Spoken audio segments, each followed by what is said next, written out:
If you want your WRX to handle like as close to a race car as possible, I'd say you will absolutely need the dreaded front sway bar. It's a little bit more work. It can be kind of a pain. You're gonna have to pull off the J-pipe, but we're gonna dive into that whole process here. Whiteline has a great package combo, or you can just order the front sway bar alone with the end links as well that are adjustable. This is an awesome handling upgrade paired with some lowering springs. This car handled totally different. Those sway bars, especially the front, man, when you pull, you will notice immediately. You can literally see the hood not move much. Like the body roll before, like you would see it kind of whoop or do this way.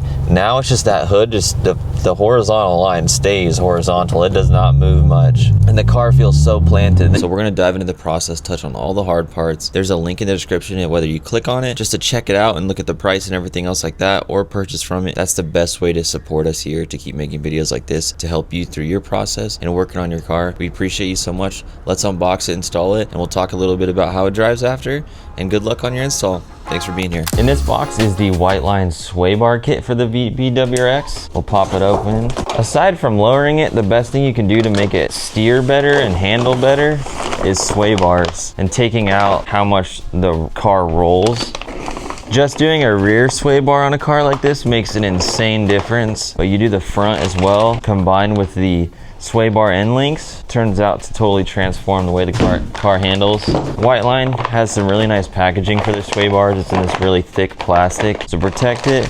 We got our sway bar end links that are adjustable. They have that classic Whiteline metallic silver finish to them. Something I want to show in the suspension tuning guide that they supply is that when you go deeper into the actual bar, it gets harder and softer on the outside. So when you look at your sway bars, you usually have a couple adjustments. The front has 2, the rear has 3 right here. And so what you're doing is you're allowing the chassis to flex, or the suspension to flex more so when you're going around a corner. These bars, what they do is that when you go around a corner, the outside wheel starts to dig in and the suspension compresses, and that creates roll like this. But when you have these stiffer sway bars, depending on what setting you have it on, it will actually pull up the inside wheel up with it, because this bar attaches those. So when it usually would roll, it pulls up this side and then keeps the car flat on the ground. So then you're going around the corner flat, and then you'll get much more grip on the tires because you have more surface area of tire on the ground. So sometimes you need a little bit softer, sometimes you need a little bit harder. So having these adjustment points here is a really cool feature, aside from them being actually stiffer bars, and they don't flex as much because the actual bar is stiffer. So you have adjustment points, the bars are stiffer, and overall you're gonna have a performance gain, and you have some tunability in your suspension thanks to Whiteline and their sway bar kit. Really cool stuff, nice quality. You got all the bushings, grease, everything you need. So we'll get our hands dirty, get it on the lift, and get to installing it. We have the Whiteline front sway bar we're gonna install. WD-40. I'm gonna go up to our sway bar end links down here. Those look a little crusty. We already disconnected them up top while we're doing the lowering springs, so make sure you take them off. Once I put a wrench on it, then they're hand loose. Oh, I left this one on. Then one link is out. We can put our factory nuts on both sides. Come over here, 17 mil. I'm gonna have to get a gun because this is moving a lot. So thanks to our swivel sockets, I love these things. I was able to get around the J-pipe and get these off. So I was able to get the swivel socket up in here. Now I can get to this one. When you have a swivel socket, they start doing this and then it throws bolts. Come over here.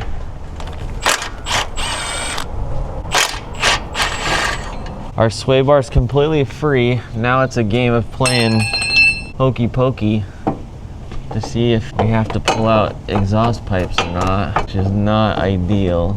Okay, so sliding it as far towards the passenger as possible, and then tilting it certain ways, you'll eventually slide it past the heat shield and get it out. This is the MA Performance J-pipe, and that left us enough room to get this out. That's a huge win. I tried everything I could, fam. We cannot get the new sway bar in without removing the J-pipe.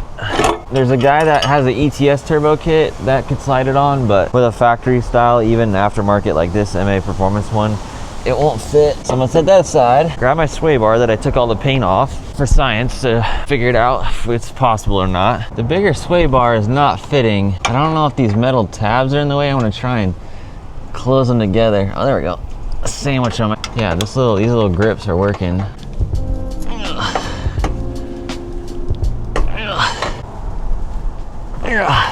All right, let's see if this will slide up in there now.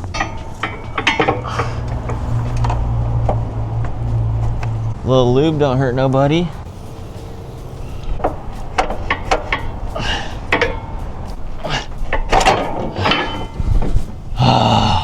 Lube, it always works. My workspace is a little messy with this job, so don't copy me there. There's some of this grease in there. Don't want no squeaks.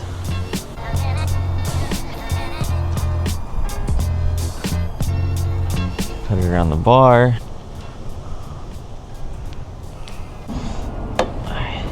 Cool. It's all lubed up. The strap deal, and one side is a nut, so I'm just gonna get that started on both sides. Okay, come up to this guy. The back side is a nut. I'll get it started.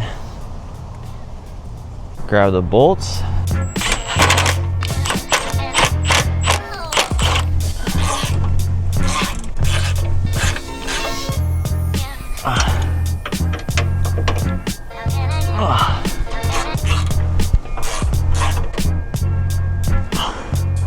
Sweet.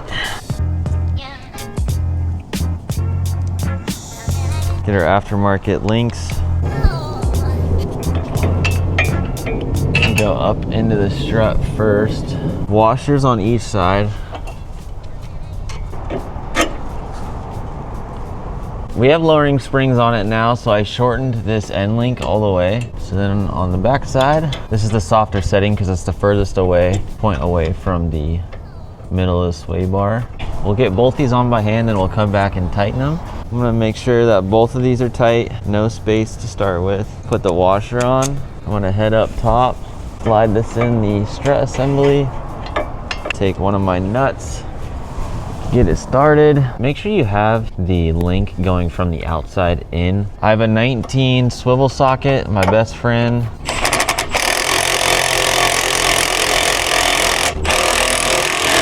Nice and snug. See if I can get up here on the suspension.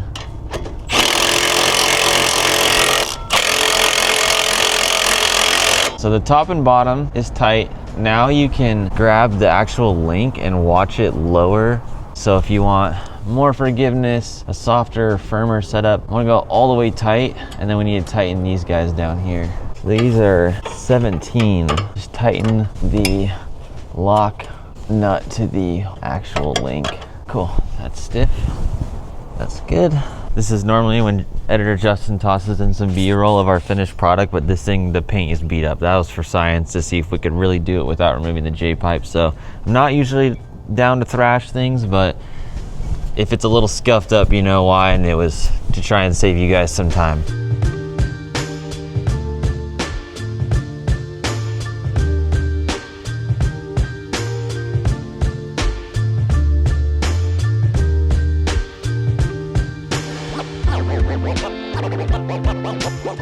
If you have a front sway bar, you definitely need the rear. So I'm gonna have the install video right here installing the rear one. This one is a walk in the park compared to the front one. We'll see you over here.